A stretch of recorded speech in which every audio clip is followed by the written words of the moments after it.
Assalomu alaykum. Obodonlashtirish boshqarmasi xodimlariga 200% gacha miqdorda ustama haqi to'lash haqida video joylaganimdan so'ng ayrim savollar vujudga kelyapti. Shunga aniqlik kiritib ketmoqchiman.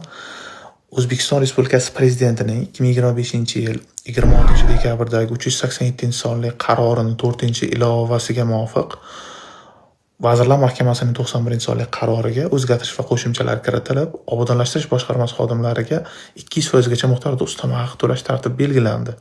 Bu degani boshqa tashkilotda ishlayotgan farroshlarga yoki hovli supuruvchilarga emas, faqatgina tuman hokimligi huzuridagi obodonlashtirish boshqarmasi xodimlariga, ya'ni barcha xodimlariga har oylik 200% gacha miqdorda ustama haqi to'lanadi degani. Endi haqli savol tug'ilishi mumkin. 200% gacha deganda hammaga 200% ustama haqi to'lanadimi degan savol tug'ilishi mumkin. Yo'q.